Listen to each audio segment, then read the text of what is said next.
La vida oculta de la Virgen María.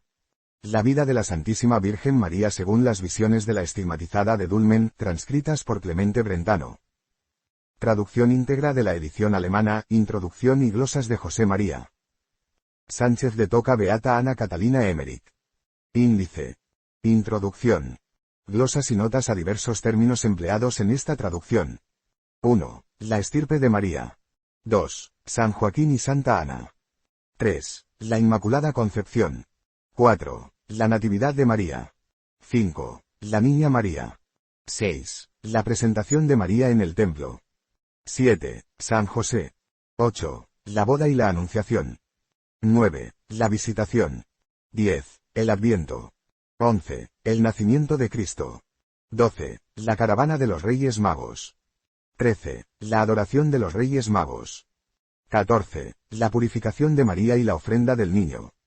15. La huida a Egipto. Preparativos para la matanza de los inocentes. 16. La Sagrada Familia en Egipto. La matanza de los inocentes. 17. La Sagrada Familia en Nazaret. 18. La Santísima Virgen en Éfeso. 19. El tránsito de la Virgen INDICE de personas, oficios y grupos. INDICE de topónimos y lugares. Introducción. Esta vida de María cuenta una parte esencial del plan divino para rescatar a la especie humana del desastre desencadenado por el pecado original y el esfuerzo milenario de las mejores estirpes humanas para llegar a engendrar una niña sin la tara hereditaria contraída por los primeros padres. Al final, tras siglos de esfuerzos, renuncias y mortificaciones, el matrimonio hebreo formado por Ana y Joaquín engendró con la ayuda del cielo la niña sin tara, el vaso santo y virginal donde podía encarnarse el Hijo de Dios. La vida de María presenta con todo detalle este proceso crucial, así como diversos momentos de la vida, el entorno y el tránsito de esta niña. Al igual que todas las obras de Ana Catalina Emmerich, la vida de María Marienleben es la selección ordenada de las notas que sobre este asunto copió el escritor Clemente Brentano al pie de su lecho de inválida. Durante 5 años, Brentano anotó en su diario las comunicaciones Mitteilungen que acerca de sus contemplaciones, Betrachtungen narraba aquella monja agustina, inválida y estigmatizada. Ana Catalina se había refugiado en una casa del pueblo de Dulmen cuando la administración napoleónica disolvió el convento y exclaustró a las monjas. Fuera de la clausura protectora, sus llagas dejaron de ser un secreto y Ana Catalina sufrió 2 investigaciones rudas y despiadadas, una eclesiástica y otra de las autoridades napoleónicas. Más adelante, otra investigación aún más severa de la administración prusiana confirmó que Ana Catalina no tomaba más alimento que la comunión.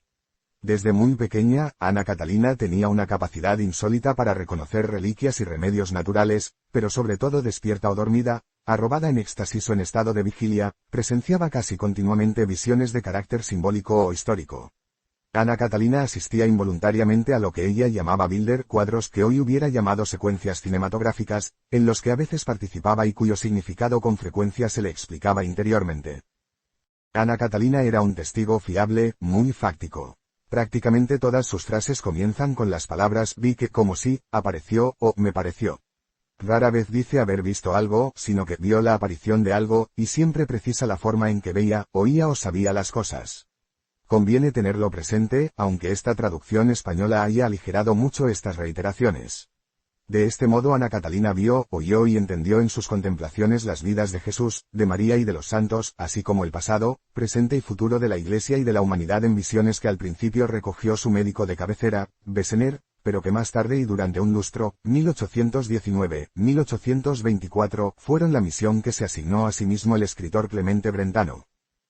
Clemente Brentano, 1778-1842, era, junto a Goethe y Heine, un filólogo y poeta del círculo de Heidelberg que había trabajado con los hermanos Grimm en la recogida de leyendas alemanas y en la compilación del diccionario alemán. Participaba ardientemente en el movimiento intelectual que reaccionaba contra el acartonamiento dieciochesco y que después llamaron romántico, que buscaba la realidad en las tradiciones y el alma del pueblo. Brentano supo de Ana Catalina, la visitó y quedó tan impresionado que permaneció con ella hasta la muerte de la estigmatizada. Ana Catalina sabía que no cumpliría su destino hasta que el peregrino, así llamaba ella a Brentano antes de conocerlo, pusiera por escrito sus visiones. Durante un lustro Brentano vivió para recoger el asombroso tesoro de información espiritual, histórica, incluso arqueológica, que brotaba de labios de aquella inválida de pueblo que había dejado la escuela a los 5 años. A la muerte de Ana Catalina en 1824, Brentano, que seguramente era el más apto para valorar y publicar estas visiones, acometió la ordenación de las notas y fichas que había copiado cotidianamente en sus diarios Teichbucher, 40 grandes infolios de 400 páginas cada uno. En 1826 preparó el índice de los 16.000 folios y a continuación la selección de textos para la amarga pasión, Das bittere Leiden, que publicó en 1833. Después preparó la vida de María Marienleben, que no llegó a terminar. La muerte le sorprendió sin acabar la tarea, y fue la esposa de su hermano Christian quien completó los trabajos en 1852.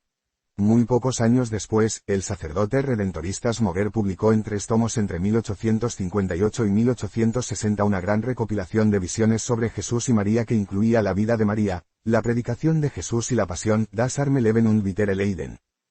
La Marienleben incluía las narraciones de Ana Catalina sobre los antepasados de la Virgen, su Inmaculada Concepción, su nacimiento y sus primeros años, el ingreso y la estancia en el templo, la boda con San José, la visitación a su prima Isabel, el nacimiento de San Juan Bautista, las visiones de Adviento, el nacimiento de Jesús, la caravana de los Reyes Magos y su adoración al niño, la vuelta a Nazaret, la huida a Egipto, la matanza de los inocentes, la estancia de la Sagrada Familia en Egipto y el regreso a Nazaret.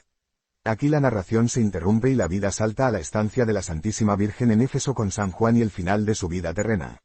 Al hilo de esta narración centrada en la Virgen y la Sagrada Familia, se engebran multitud de noticias históricas y geográficas sobre esenios, ixos, caldeos y servidores de las estrellas, Roma y el antiguo Egipto, Job, Abraham, Moisés, Elías y Tobías, el Arca de la Alianza y lo Santo, el misterioso objeto sacramental contenido en ella, germen de la bendición para una descendencia santa.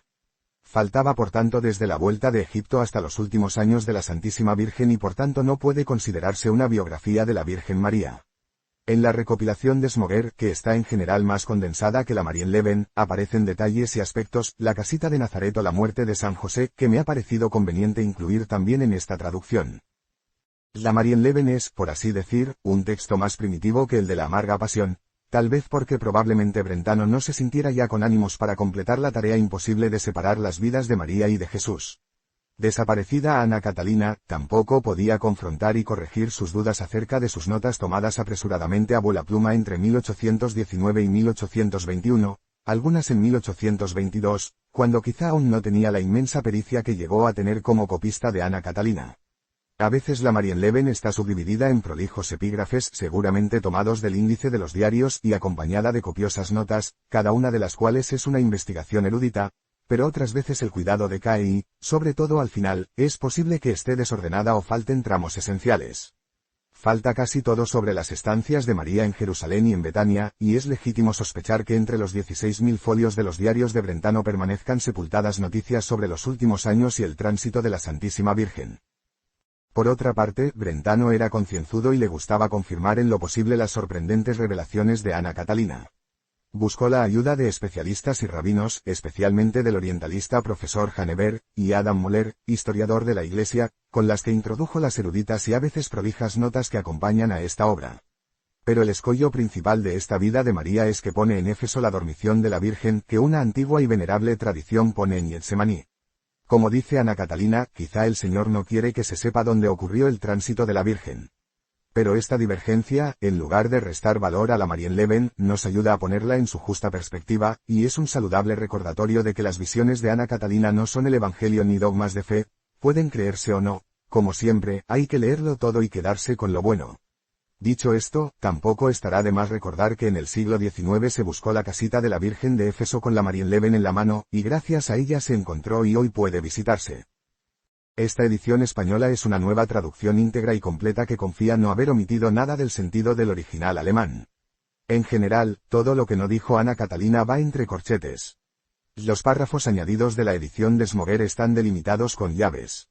La división en 19 capítulos es del traductor, los epígrafes en versalitas son de Brentano, excepto si están precedidos por una raya, en cuyo caso son también del traductor. Los términos actualmente desconocidos en alemán o en español, que por su dificultad hubieran requerido una nota, se recogen a continuación en el glosario. Los gráficos, como siempre, se deben al generoso esfuerzo de Rafael Renedo. Fernando Pérez de Lema ha aportado sus valiosos consejos a las dificultades de traducción, pese a lo cual, el traductor pide paciencia con los errores que sin duda ha deslizado y que esta vida de María no se merece. Esta obra trata de satisfacer un poco el ansia de saber sobre la Santísima Virgen, para eso tuvo Ana Catalina estas visiones, para eso las copió Brentano, y para eso las he puesto en español. Lausdeo, Madrid, Fiesta de la Inmaculada Concepción, a 8 de diciembre del año 2011 de la Encarnación del Señor. José María Sánchez de Toca Catalá. Glosas y notas a diversos términos empleados en esta traducción. Agar. La señal que hizo a Ismael se describe en la Marienleben como una cruz de Malta con las puntas de los triángulos hacia adentro, pero Smoger dice que era parecida a una de Malta que llevara en el centro un círculo del que partían 4 triángulos que formaban la cruz. Alfombra, tepich, también tapiz. Aunque las alfombras orientales no son tan gruesas como las nuestras, en esta narración se menciona su uso para revestir suelos o paredes, cortinas y tapetes, y especialmente para lechos, que se recogían arrollados durante el día, apoyados a la pared y ocultos tras un biombo. Alzacuello, kragen, es el cuello cilíndrico y sin solapas de los uniformes de gala. Ana Catalina, para simplificar, casi siempre se cita con este doble nombre aunque Brentano utiliza fórmulas muy diversas, Sor, hermana, bienaventurada, señorita Emmerich, y otras. Ana y Hanna, Ana Catalina dice claramente que ambas formas son el mismo nombre, pero el texto aplica sistemáticamente la primera forma a la Madre de la Santísima Virgen, casi siempre remachando Madre Santa Ana y el segundo a Hanna, la profetisa del templo. Ante infierno, Borol, es la traducción literal de la expresiva palabra alemana para el limbo. Bendecida, Gesegnete. El texto utiliza el participio pasado del verbo bendecir para decir que una mujer estaba embarazada, mujer embarazada igual a mujer bendita, y al menos en una ocasión usa el verbo bendecir, segnen, en activo para decir que una mujer ha concebido.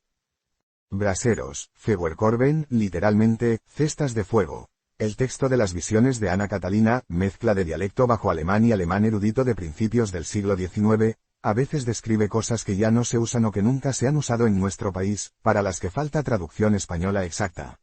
La palabra brasero, que ahora evoca un recipiente con brasas para calentar la casa, designaba también una especie de cesta formada con flejes de hierro, que en la antigüedad y la Edad Media se utilizó para iluminar una calle, una puerta, o un cuerpo de guardia, por ejemplo, y para tomar fuego. El brasero estaba colgado de una pared o descansaba en un trípode. Cabañuelas, Laubhütten, chozas de enramadas, es el nombre sefardí de la fiesta judía que eruditamente se llama de los tabernáculos.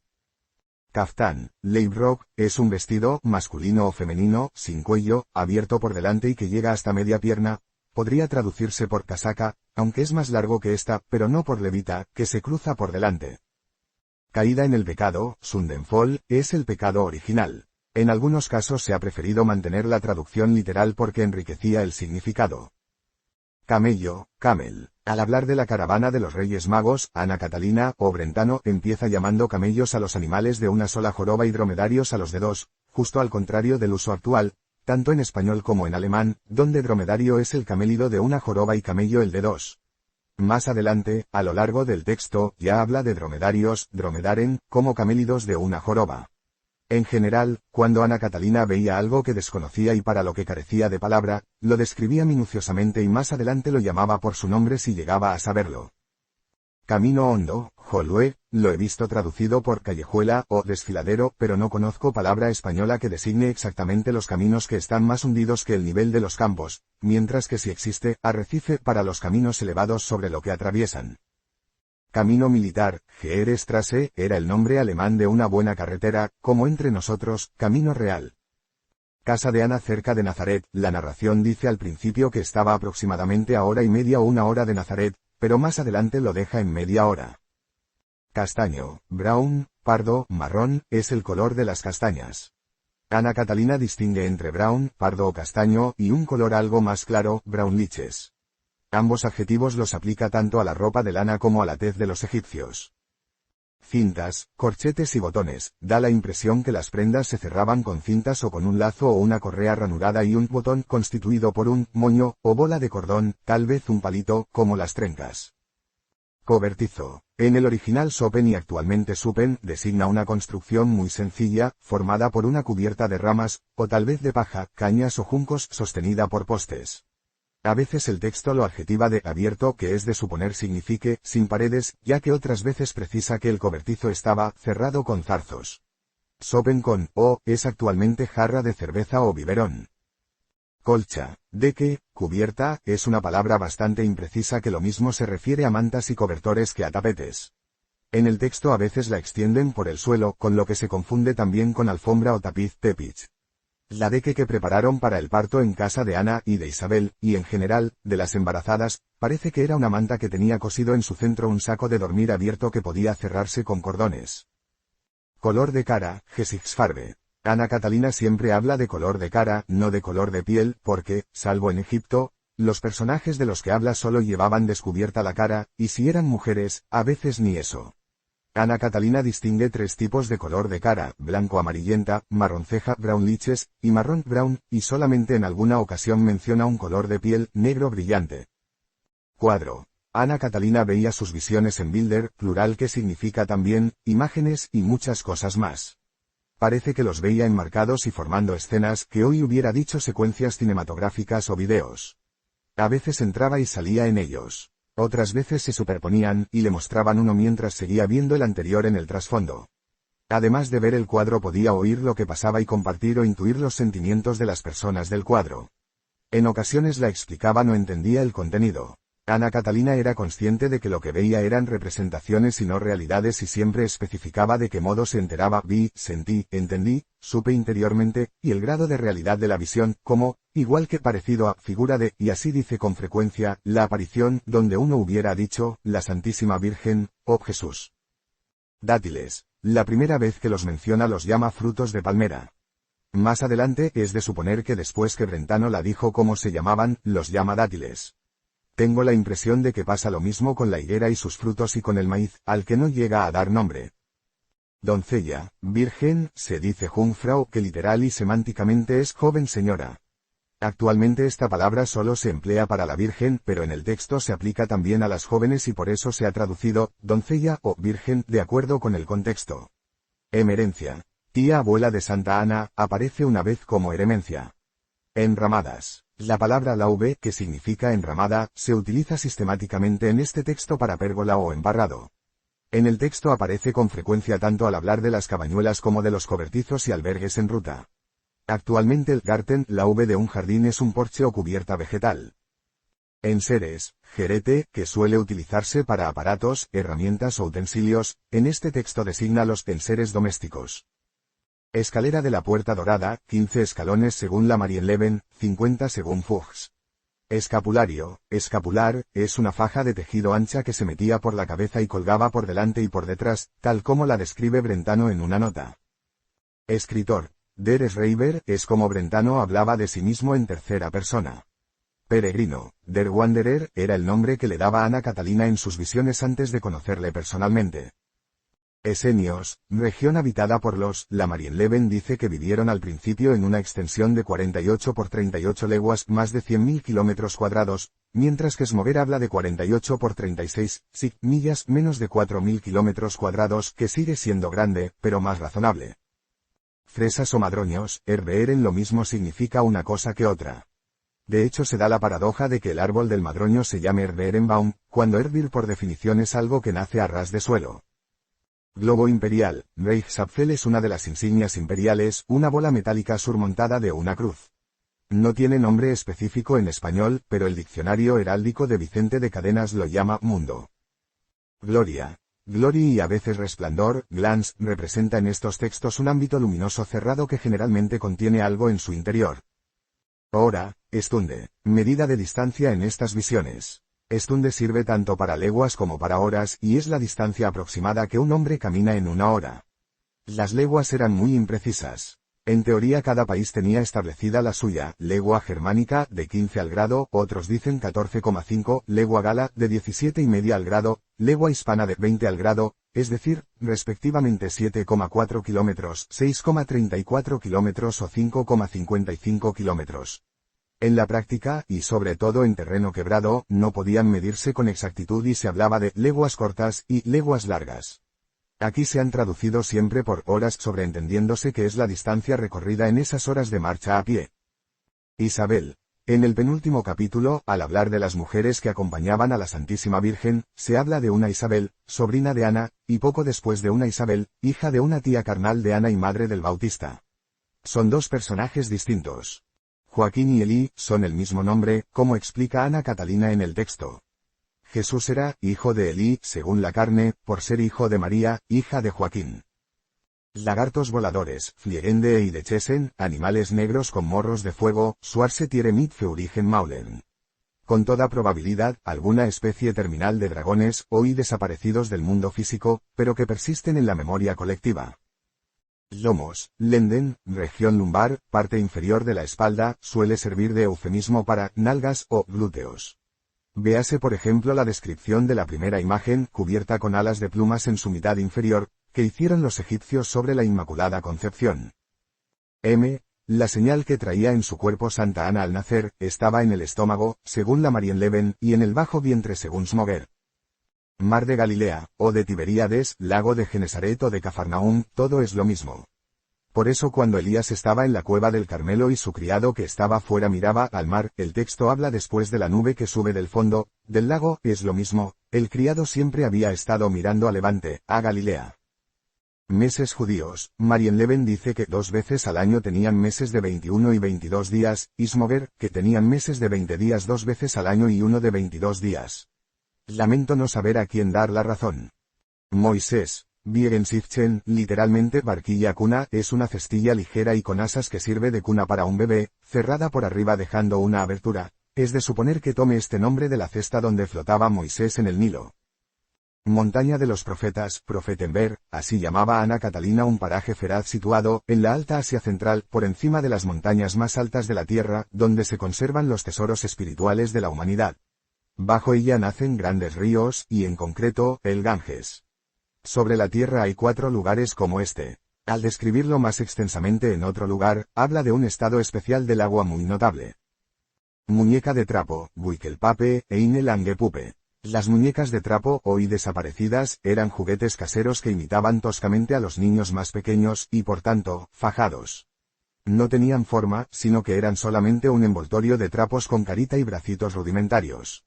Ana Catalina comparaba las imágenes que veía en las cortinillas de los oratorios de la época de María, que representaban probablemente al niño Moisés, con muñecos de trapo o niños fajados. Niño fajado, niño en pañales, Wikelkin. En otros tiempos, y aún ahora en determinados lugares fuera de España, los niños recién nacidos o de meses no podían mover las piernas porque estaban fajados como una momia. El niño no solo estaba envuelto, sino fajado. El concepto no es fácil de entender ni traducir en pocas palabras porque es algo que no hemos visto, pero antes los niños de pecho estaban liados además de envueltos. Oratorio, Bedwinkel, literalmente, rincón de orar. Ortografía de los nombres propios, el sonido de los nombres propios en labios de Ana Catalina debió ser muchas veces distinto del habitual en español. En esta traducción se utiliza en general la versión española común, a conciencia de que a veces no es castiza ni la mejor posible.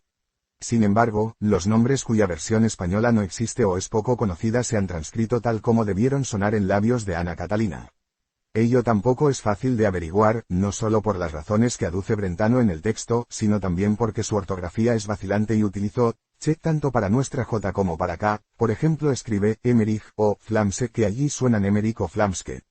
Por otra parte, Brentano probablemente transcribió con th el sonido que nosotros escribimos con c o z.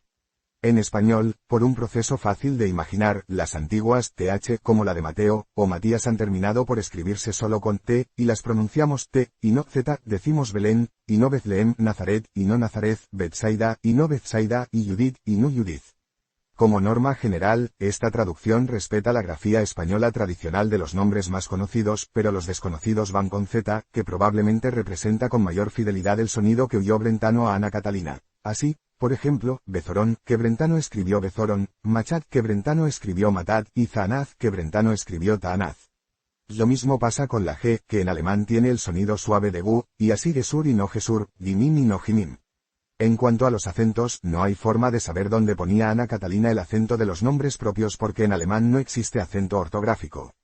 En general, se ha aplicado el acento grave, más común en hebreo. País de Oriente, Morgenland, es literalmente, país de la mañana, y también Oriente, en cuanto lugar y no solo como punto cardinal. Así llama Ana Catalina al país de origen los Reyes Magos, del que dice que estaba a Oriente, gegen Morgen de Caspisen Meeres, del Mar Caspio, lo que es imposible compaginar con el Cáucaso que está justo a occidente del Mar Caspio.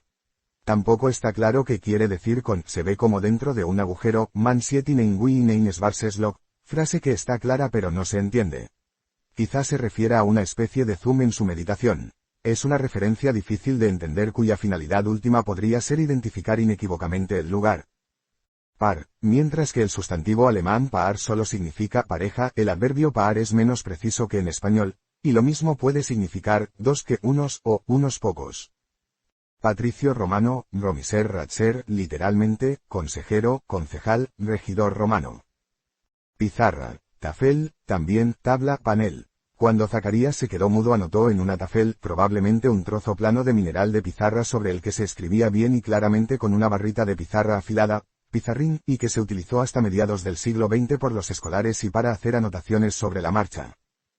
Pozo y fuente, cuando Ana Catalina cuenta el hallazgo de una fuente en la vivienda de la Sagrada Familia en Egipto, no queda claro si es un pozo o una fuente, parece más bien una mezcla de ambas cosas. En el resto del texto habla en una ocasión de fuente manantial, es decir, que brota a chorro, y en la casa paterna de José, de fuente de pozo, sacando el agua probablemente con una bomba que parece haber sido un instrumento más corriente de lo imaginable. Prefigurización, Bourvil, hoy se usa solo como ejemplo, pero aquí su versión exacta sería tipo. Pero como en el uso ordinario la palabra tipo ha perdido su sentido original de modelo primitivo, ha sido necesario sustituirlo por prefigurización.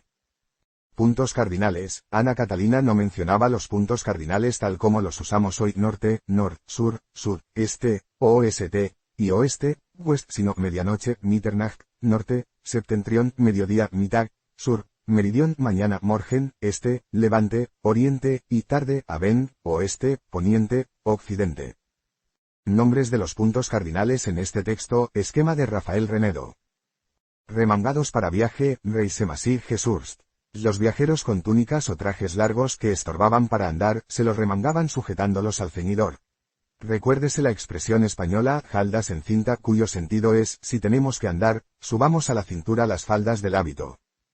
Reyes Magos, Ana Catalina los llama casi siempre Dreiheiligen Könige, los tres santos reyes, o Dreikönige, los tres reyes, que la mayoría de las veces he optado traducir por la expresión tradicional española, Reyes Magos. La ortografía tradicional alemana es Caspar, Melchior, Baltasar, que suenan Caspar, Melchior, Balthasar. Ana Catalina los oyó llamar Ceoqueno, Mensor y Sair, con unas edades y colores de piel ligeramente distintos a los que los asigna nuestro saber popular. Sabbat. Es el sábado judío, que empieza al anochecer del viernes y termina al anochecer del sábado, pues los días judíos empiezan y terminan en el crepúsculo vespertino.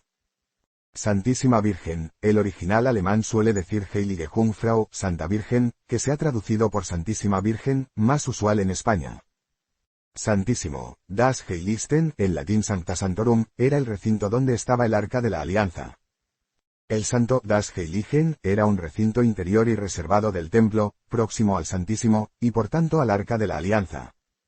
Lo Santo, Das Heiligtum, Ana Catalina llama así al misterioso objeto sacramental que contenía la bendición divina que permitiría a los humanos lograr una concepción inmaculada, tal como estuvo prevista en el plan inicial para la especie humana.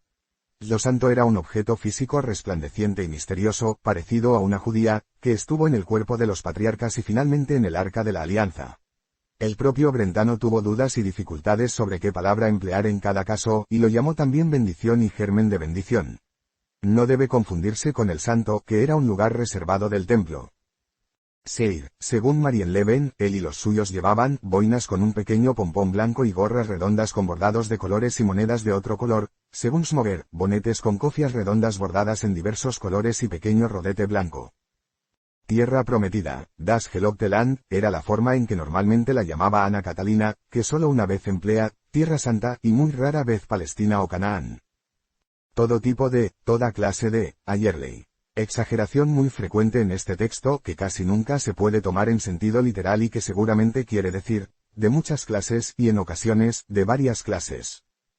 Trajes. El lector se explicará mejor las minuciosas descripciones que hace Ana Catalina de los trajes de sacerdotes y de la Santísima Virgen si recuerda que antes de ser monja, fue aprendiza, oficiala y finalmente maestra costurera.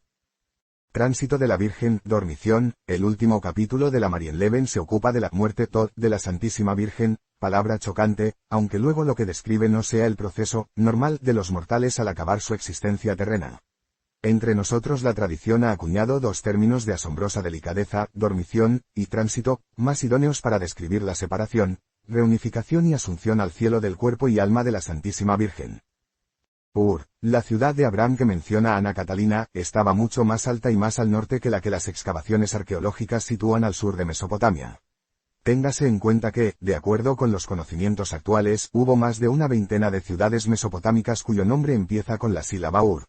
La cosa se complica más porque en un momento dado Ana Catalina dice, dejan Ur a la derecha, en un contexto imposible de encajar sin más datos. Zarzo. Esta palabra en desuso en español designa el tejido de varas, cañas, mimbres, o juncos para formar una superficie relativamente plana. Flechtwerk, entrecruzado, aparece muchas veces en el texto para hablar de biombos, Sirnbandeaus Flechtwerk, cestas, Breitbast geflochten Korbe, mamparos o tabiques, Flechtwand, tabiques móviles o de cañizo, Bebegliche Bande von Flechtwerk, tabiques de zarzo, geflochtene bande, tecos de cañizo, Vinsendagern, puertas ligeras de zarzo, Ture von Leichten Flechtwerk. Trenzado de varillas, Geflochtenen Staberg, paredes de cortezas, Splintbanden o Splintbanden von Flechtwerk. Flechten era entrecruzar varillas, ramas, cortezas, mimbres, juncos o cañas, un trabajo que se consideraba rudo y barato y que parece haber sido la ocupación principal de San José cuando no había otro que exigiera mayor habilidad. Según el texto, lo normal es que en las casas el espacio se distribuyera con estos mamparos móviles que podían moverse y retirarse a voluntad, y no con tabiques de obra. 1. La estirpe de María. Generalidades sobre los antepasados de la Santísima Virgen. Comunicado en la mañana del 27 de junio de 1819. La noche pasada aparecieron ante mi alma una serie de cuadros de los antepasados de la Virgen María que he visto de niña muchas veces y siempre de la misma manera. Si pudiera contarlo todo tal como lo sé y como lo tengo ante mis ojos, el peregrino se alegraría mucho. Al contemplarlos, yo misma me he sentido profundamente reconfortada en mis calamidades. 1. Cuando era pequeña estaba tan segura de estas cosas que, si me las contaban de otra manera, replicaba rotundamente. No, que va, eso es así y asá. Me hubiera dejado matar a gusto por decir que era así y no de otra manera, pero más tarde el mundo me volvió insegura y me callé, aunque siempre me ha quedado esta certeza interior, y esta noche he vuelto a verlo todo hasta en sus más nimios detalles. Cuando era pequeña, mis pensamientos siempre estaban ocupados con el Belén, el niño Jesús y la Madre de Dios, y muchas veces me extrañaba que no me contasen nada de la familia de la Madre de Dios y no podía comprender por qué se había escrito tan poco de sus antepasados y parientes. Estaba yo con este anhelo de saber cuando tuve un montón de visiones de los antepasados de la Santísima Virgen, los vi hasta la cuarta o la quinta generación, y siempre como gente maravillosamente piadosa y sencilla en quienes moraba el anhelo hondo y secreto de que llegara el Mesías prometido. Vi que esta buena gente convivía siempre entre otras personas que en comparación me parecían tan brutos como los bárbaros, pero a ellos los veía tan suaves, silenciosos y humildes, que muchas veces me decía en pensamientos, toda preocupada. ¡Ay! ¿Dónde estará esta buena gente? ¿Cómo se salvarán de esos brutos malvados? Quiero buscarlos, quiero servirles, quiero huir con ellos a un bosque donde puedan esconderse. ¡Ay! Seguro que todavía los encuentro. Los veía y creía en ellos con tanta seguridad que siempre andaba temerosa y preocupada por ellos. Siempre he visto que esta gente vivía con muchas renuncias, muchas veces los casados se comprometían temporalmente entre sí a la mutua continencia, lo que me alegraba mucho sin que pudiera decir exactamente por qué. Las más de las veces observaban esta continencia cuando los varones se preparaban para cualquier tipo de servicio religioso con incienso y oraciones, por lo que caí en la cuenta que entre ellos había sacerdotes. Vi que muchas veces se mudaban de un lugar a otro abandonando grandes fincas y retirándose a otras más pequeñas a fin de que los malos no se entrometieran en sus vidas. Eran tan fervorosos y estaban tan llenos de ansias de Dios que muchas veces los he visto correr solos por el campo, día y noche, implorando y clamando a Dios con tan vehementes deseos que desgarraban sus ropas sobre el pecho con el ansia que tenían de que Dios encendiera sus corazones con los ardientes rayos del sol, o de que saciara con la luz de la luna y el titilar de las estrellas su sed de que se consumara la promesa. Estas contemplaciones las tuve de pequeña o de jovencita, cuando rogaba a Dios de rodillas, sola en los pastos con el ganado o por la noche en los campos más altos de los aldeanos, o también cuando a medianoche, en Adviento, andaba 3/4 de hora por la nieve desde nuestra choza de Flamske para ir los oficios de rodate en la iglesia de Santiago de Coesfeld. Por las tardes y también por las noches, antes rezaba con mucha devoción por las pobres ánimas benditas que estaban sufriendo ansias de salvación porque en su vida no habían despertado lo suficiente ese anhelo, se habían dado a la codicia por criaturas y bienes del mundo, o habían caído en faltas de todo tipo. Ofrecía por ellas mi anhelo al Dios mi Salvador como si quisiera pagar sus deudas, pero también sacaba algo de provecho porque sabía que ellas, por gratitud y por su constante deseo de ayuda en oraciones, me despertarían a tiempo para que no me quedase dormida. Se acercaban flotando a mi cama como tenues y silenciosas lucecillas y me despertaban en el minuto justo para que pudiera ofrecer por ellas mi oración matinal. Luego me rociaba yo y las rociaba a ellas con agua bendita, me vestía, me ponía en camino y veía que las pobres lucecillas me acompañaban tan ordenadas como una procesión. Entonces me ponía a cantar de todo corazón por el camino. Cielos, dejad caer el rocío sobre los justos, nubes, lloverle encima. Y a ratos veía a los antepasados de la Santísima Virgen correr llenos de gran ansia y clamar por el Mesías en el desierto y en los campos. Hacía como ellos y siempre llegaba a tiempo a misa de Rorate en Coesfeld, aunque mis ánimas queridas a veces me hicieran dar grandes rodeos para llevarme por todas las estaciones del Vía Crucis.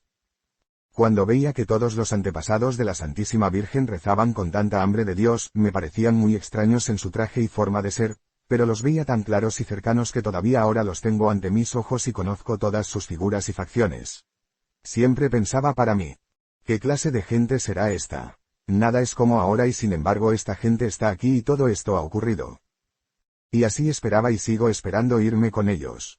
Esta buena gente era muy precisa y exacta en obras, palabras y en su servicio divino, y no se quejaba jamás, salvo por las penas del prójimo.